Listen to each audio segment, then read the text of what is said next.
کہا جناب اس کا کرنا کیا؟ کہا اس کے ہاتھ باندھ دو، پیر باندھ دو، اور جو بھوکے کتے ہیں نا، جن کو کئی دنوں سے میں نے بھوکا رکھا ہوا ہے، وہ کتے اس پر چھوڑو، اور جب کتے اس کا گوشت نوچے تو کوفے کے بازاروں میں اعلان کرنا کہ جو نبی پاک کی اہل بیت کا گستاخ ہو اسے اسرائیل بھی جان نکالنے نہیں آتے، کتے نوچتے ہیں۔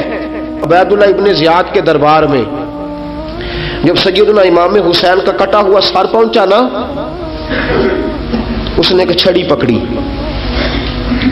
اور چھڑی پکڑ کے نا تو امام حسین کے لبوں پہ مارنے لگا، کہنے لگا تجھے کہا تھا نا بات مان جا، کٹا ہوا سر تشت میں رکھا ہے، تجھے کہا تھا نا بات مان جا۔ راوی کہتا ہوں عبید اللہ ابن زیاد نے چھڑی ماری اور اس نے بے ادبی کی، کہنے لگا تو تھا ہی اس قسم کا، تیرا یہی حال ہونا چاہیے تھا معاذ اللہ۔ حضرت بریدہ اسلمی حضور کے صحابی دربار میں موجود تھے، فرمایا ابن زیاد تو برا ہے، تیرا باپ برا ہے، چھڑی پیچھے کر۔ کئی بار میں نے ان لبوں کو مصطفیٰ کو بوسے دیکھے ہوئے دیکھا ہے، پیچھے کر، پیچھے کر، ہٹا لے۔ راوی کہتے ہیں کہ 1 2 3 4 5 6 سال گزر گئے، وہی کوفے کا دربار، وہی محل، وہی تخت اور وہی تشت جس میں امام حسین کا سر رکھ کے لایا گیا تھا۔ 6 سال کے بعد مختار ثقفی حکمران بن گیا۔ مختار ثقفی نے کہا کہ میں چن چن کے ماروں گا وہ بندے جنہوں نے امام حسین کو قتل کیا تھا۔ 1 نہیں 2 نہیں 4 نہیں 6000 بندہ مارا اس نے، چن چن کے۔ راوی کہتے ہیں کہ یہ ابن زیاد 30,000 فوج لے کے نہر فرات کے کنارے میدان کربلا کے سامنے آیا اور اس نے جہاد کیا۔ مختار ثقفی نے ابراہیم بن مالک کو بھیجا، فرمایا جاؤ قتل کر کے لاؤ۔ لڑائی شروع ہو گئی، 1 محرم کو ہوئی تو پھر بند ہو گئی، پھر 5 کو شروع ہو گئی، پھر 7 کو شروع ہو گئی، 10 محرم کا دن آ گیا۔ 6 سال کے بعد وہی ظہر کا وقت آ گیا، وہی عبید اللہ ابن زیاد جس نے امام حسین رضی اللہ تعالیٰ عنہ کو قتل کروایا تھا، وہ گرا ہوا ہے اور زمین پہ گرا ہے۔ اس کی گردن پہ ابراہیم بن مالک نے پیر رکھا اور اس کی گردن کو کاٹ کے تشت میں رکھا، اور تشت میں رکھ کے جب اس نے کوفہ بھیجا، وہی تخت جس پہ عبید اللہ ابن زیاد نے بیٹھ کے امام حسین کے مبارک لبوں پہ چھڑی ماری تھی، اسی تشت پہ رکھ کے جب اسی عبید اللہ ابن زیاد کا سر سامنے رکھا تو کوفے کے اس دارالخلافہ کے ایک کونے سے ایک بابا بولا اور بول کے کہنے لگا لوگوں گواہ رہنا میرا رب بڑا عادل ہے، گواہ رہنا اللہ بڑا عادل ہے۔ چیختا ہے، کونے سے پکارتا، کہتا لوگوں عدل ہو گیا، انصاف ہو گیا، عدل ہو گیا، انصاف۔ دیکھو دیکھو، جب حسین کا سر آیا تھا ابن زیاد نے گستاخی کی تھی تو کونے سے آوازیں نکلنے لگی تھی کہ زیاد برا ہے، حسین اچھا ہے۔ آج ابن زیاد کا سر آیا ہے، آواز پھر کونے سے نکلی ہے، لیکن آواز کیا گونج رہی ہے؟ آواز پھر وہی گونج رہی ہے، زیاد ابن زیاد برا تھا، حسین کو اللہ نے بڑی عزت عطا فرما رکھی۔ مکافات عمل، مکافات عمل۔ اللہ غافل نہیں ظالم جو کام کرتے، اللہ غافل نہیں۔ 6 سال کے بعد وہی دن، وہی وقت، وہی گھڑی، وہی لمحہ، وہی سارا نظام، وہی دربار۔ انسان ڈرتا نہیں، انسان باز آتا، عبرت پکڑتا۔ ابن زیاد اس وقت کہتا تھا کہ میں جاؤں حسین کے پاس، یہ میں جو ہوتی ہے یہ مروا دیتی ہے۔ شیطان نے کہا تھا انا خیر منہم، میں بہتر ہوں، بس ختم ہو گیا، ختم ہو گیا۔ ابن زیاد قتل ہوا، وہی تاریخ، وہی زمانہ، اللہ کریم نے اس کو ذلت کی موت دی، مرا، اور 30,000 فوج لے کے نکلا تھا، پھر بھی بچ سکا نہیں۔ یہ ابن زیاد کا حال ہوا۔ ابن سعد صحابی کا بیٹا تھا، نبی پاک علیہ السلام کے پیارے صحابی کا بیٹا تھا، جناب سعد بن نبی وقاص کی اولاد تھی۔ لیکن یاد رکھنا، اگر ایک صحابی کا بیٹا یزید بن سکتا ہے تو دوسرے کا ابن سعد بھی بن سکتا ہے۔ اور صرف یوں ہی توجہ نہ کیا کرو، ابو جال کا بیٹا بھی تو صحابی رسول بن گیا تھا نا. یخرج الحی من المیت و یخرج المیت من الحی. رب فرماتے ہیں میں زندوں سے مردے اور مردوں سے زندے نکال دیا کرتا ہوں. میں کبھی کبھی کعبے کے اندر بت بھی رکھوا دیتا ہوں. گھر میرا اور میرے ہی شریک اس گھر کے اندر راج کرتے رہتے ہیں، میری بے نیازی ہے، کچھ کا کچھ کر دیتا ہوں. ابن سعد مختار حکمران بنا تو مختار ثقفی نے ابن سعد کے بیٹے حفص کو بلایا. اور مزے کی بات یہ ہے کہ مختار جو بعد میں حکمران بنا نا، بڑی یاری تھی اس کی ابن سعد کے ساتھ. جتنے قاتلان امام حسین تھے وہ کوفہ چھوڑ کے بھاگ گئے، دوڑ گئے. اور ایک بات یاد رکھنا، ظالم بزدل ہوتا ہے، ظالم بزدل ہوتا ہے، اس کے اندر وہ اطمینان نہیں ہوتا، تو ڈر لگتا. بھاگ گئے سارے کوفہ چھوڑ کے. لیکن ابن سعد نے کہا مختار میرا یار ہے، مجھے کچھ نہیں کہے گا. اس کے گھر والوں نے سمجھایا کہ تو دوڑ جا، تیرا تو ظلم بھی بہت زیادہ ہے، دوڑ جا تو. اس نے کہا نہیں میرا یار ہے، مجھے کچھ نہیں کہے گا. اس نے کہا تو نبی پاک کے نواسوں کا نہیں بنا تو تیرا یار تیرا بنے گا. تو رسول پاک علیہ السلام کے خاندان کا نہیں بنا، ان کا تو نے احترام نہیں کیا، یاری کا. اس نے کہا نہیں مجھے کچھ نہیں کہنے والا، تم چھوڑو اس بات کو. حفص کو پیغام بھیجا، بیٹا آیا. مختار نے کہا تیرا باپ کدھر ہے؟ تو نے کہا جی ابا جی اب باہر نہیں نکلتے، بس گھر کے کونے میں بیٹھ کے اللہ اللہ کرتے ہیں. اس نے کہا اچھا کیا کرتے ہیں؟ کہا جی گوشہ نشین ہو گئے. اس نے کہا اب تیرا باپ گوشہ نشین ہوا ہے؟ اب گوشہ نشین ہوا ہے. بھیڑیے سے لومڑی نے کہا کہ جاؤ شکار کر لو. تو بھیڑیا کہنے لگا بوڑھا ہو گیا تھا نا. بھیڑیا کہنے لگا نہیں میں نیک ہو گیا ہوں، میں نے شکار کرنا چھوڑ دیا ہے، میں کسی جانور کو تنگ نہیں کرتا. تو لومڑی کہنے لگی نہیں بادشاہ سچی بات کر، اب تجھ سے دوڑا ہی نہیں جاتا، اب شکار پکڑا جاتا، اب تجھ سے دوڑا نہیں جاتا پکڑا. اب تیرے اندر آج بھی طاقت آئے تو کم کرے نہ، تو اب بھی چھوڑنے والا، اب تجھ سے دوڑا نہیں جاتا. ملا رومی فرماتے ہیں بوڑھا ہو کے تو بھیڑیا بھی نیک ہو جاتا ہے. کہا کہ جاؤ تمہیں بلا رہا ہے. کہا نہیں جی میرے ابا جی نا آپ اندر رہ کے اللہ اللہ کرتے. اس نے کہا اسے اللہ اللہ یاد آئی ہے، اب اللہ اللہ یاد آئی ہے، کچھ گناہ ایسے ہیں جو رب معاف نہیں کرے گا. فرمایا وہ جتنی مرضی نمازیں پڑھے، جتنے مرضی روزے رکھے، جتنی مرضی نفل پڑھے، سارا کچھ کر لے، لیکن اللہ کبھی حسین کے گستاخ کو معاف نہیں کرے گا، کبھی نہیں معاف کرے گا.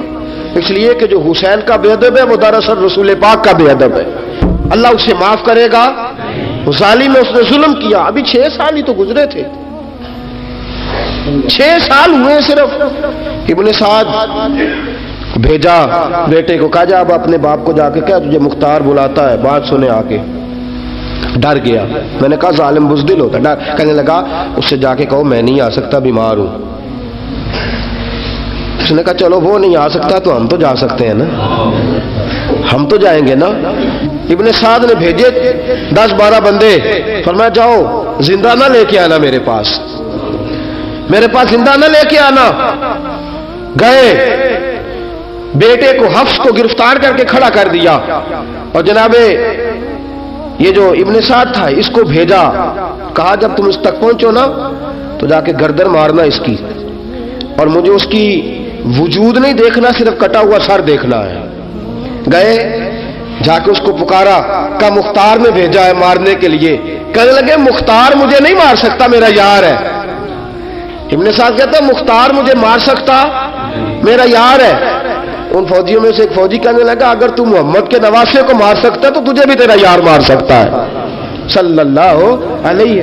اگر تو رسول پاک صلی اللہ تعالی علیہ وسلم کے نواسے کو قتل کر سکتا ہے، تو نے نبی کا حیا نہیں کیا، وہ یاری کا حیا کیوں کرے؟ تو نے ظلم کیا ہے، اب دیکھ تیرا حال کیا ہوتا ہے. گرفتار کر لیا، منتیں کرتا رہا. تاریخ ابن سعد کو بتا رہی تھی کہ ابن سعد تو ہاتھ باندھتا ہے، پاؤں پکڑتا ہے، ذرا یاد کر میدان کربلا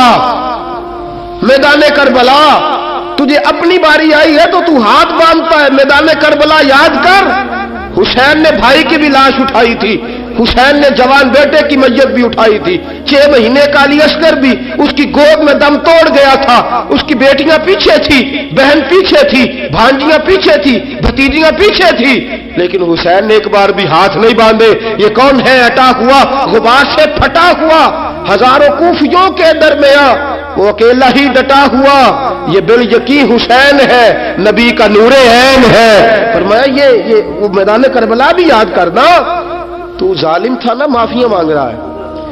حسین رسول پاک کے نواسے تھے، ایک بار بھی معافی طلب، دیکھ منظر یاد کر، ابن سعد کا ایک ہی وار میں سر قلم کیا، ایک ہی وار میں۔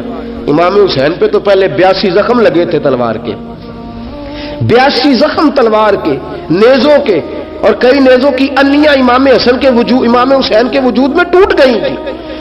امام حسین رضی اللہ تعالیٰ عنہ پہلے ڈٹے رہے، جمے رہے، بڑی دیر کے بعد پہلے ہی وار میں گر گیا۔ ابن سعد کا کٹا ہوا سر پہنچا تو بیٹا کھڑا تھا۔ مختار سقفی نے کہا کہ تیرا باپ میں نے مار دیا ہے۔ کہنے لگا کوئی مزہ نہیں رہا زندگی میں۔ اس نے کہا چلو ٹھیک ہے، تمہیں بھی مار دیتے ہیں۔ پھر مزہ نہیں رہا تو مار دیتے۔ کاٹ دیا سر اس کا بھی، دونوں سر کاٹے، تشت میں رکھے، اور مدینہ منورہ حضرت محمد بن حنفیہ رضی اللہ تعالیٰ عنہ جو امام حسین کے چھوٹے بھائی تھے، جناب علی کی دوسری زوجہ کے بیٹے تھے، جناب علی کے صاحبزادے ان کے پاس بھیجے، اور بھیج کے کہا کہ لو ابن سعد کا سر حسین کا بدلہ ہے اور اس کے بیٹے کا سر علی اکبر کا بدلہ ہے۔ جب محمد بن حنفیہ کے پاس پہنچے تو آپ نے فرمایا یہ کمینوں کے سر میرے بھائی کے سر کا بدلہ ہو ہی نہیں سکتے، یہ کہاں حسین کا بدلہ ہو سکتے ہیں؟ وہ حسین ابن علی، وہ حسین ابن علی، حسین ابن علی کی شان رفت کوئی کیا جانے، حسن جانے، علی جانے، نبی جانے، خدا جانے۔ وہ حسین ابن علی کہ باپ جنہ دا ہر میدان اندر لڑدا رہیا سی کل ایمان بن کے، ماں جنہ دی سجدۃ النساء ہوئے تے نانا عرش تے جاوے مہمان بن کے۔ فرمایا یہ حسین کا بدلہ ہو سکتے ہیں؟ وہ خولی بن یزید، خولی بن یزید جس نے امام حسین کا سر کاٹا تھا، پتہ چلا نا، دیکھیں نا امام حسین کو کتنے موقع ملے تھے کربلا سے جانے کے۔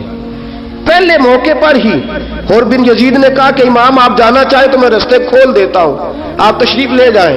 امام حسین نے فرمایا میں علی کا بیٹا ہوں، دوڑوں گا نہیں، میں دوڑوں گا نہیں، میں نہیں جانے والا۔ خولی بن یزید دوڑ گیا، کوفہ چھوڑ کے دوڑ گیا اور کسی دور دراز علاقے میں جا کے ڈیرا لگا لیا۔ پھر وہاں سے واپس آیا ایک دن، کسی نے کہا امن ہو گیا، آجا، آ گیا دوبارہ کوفے۔ مختار کو پتا چلا کہ آ گیا ہے، پھنس گیا ہے، گھر پہنچ گیا ہے۔ اس کی بیوی جو تھی نا خولی بن یزید کی، بڑی محبت کرتی تھی نبی پاک کے خاندان کے ساتھ، حضور کے خاندان کے ساتھ بڑی محبت کرتی تھی، اور محبت والوں کا انداز پتہ کیا ہے؟ رنگے چمن پسند، نہ پھولوں کی بو پسند، ہم کو ہے وہ پسند جسے آئے تو پسند۔ یہ انداز ہے، انداز محبت یہ ہے کہ نبی پاک کا غلام نہ ہو، سگا چچا بھی ہو تو مانتے نہیں، غلام نہ بنے، سگا چچا بھی ہو تو مانتے نہیں، اور نبی پاک علیہ السلام کا غلام ہو، چاہے حبش کا رہنے والا بلال ہی کیوں نہ ہو، سردار مانتے ہیں۔ یہ انداز محبت ہے۔ وہ بیوی بڑی محبت کرنے والی تھی، اس نے پیغام بھیجا، اس نے کہا آ گیا ہے گھر، بندے بھیجے، کہا جاؤ خولی کو پکڑ کے لاؤ۔ مختار نے کہا جلدی لاؤ، حکمران نے حکم دیا لاؤ، پکڑ کے گئے، گھر کے اندر گئے تو چھپ گیا۔ چھپا کہاں؟ ٹوکرے کے نیچے۔ میں نے کہا ظالم بزدل ہوتے ہیں، ایک ٹوکرے کے نیچے چھپ گیا۔ بیوی سے کہنے لگا، ان سے کہنا میں گھر کوئی نہیں، ان سے کہو میں گھر نہیں۔ بیوی کہنے لگی چلو ٹھیک ہے۔ دروازے پہ گئی، وہ کہنے لگے ہم خولی بن یزید کو گرفتار کرنے آئے ہیں۔ منہ سے پکار کے کہنے لگی گھر کوئی نہیں، منہ سے، اور ہاتھ کے اشارے سے کہنے لگی وہ ٹوکرے کے نیچے چھپا ہوا ہے۔ منہ سے کہنے لگی کوئی نہیں گھر، تاکہ سن لے، اندر سن لے۔ منہ سے کہنے لگی کوئی نہیں، ہاتھ کے اشارے سے کہنے لگی چھپا ہوا ہے ٹوکرے کے نیچے۔ گئے، جا کے ٹوکرا ہٹایا، اپنے پاس بہت ساری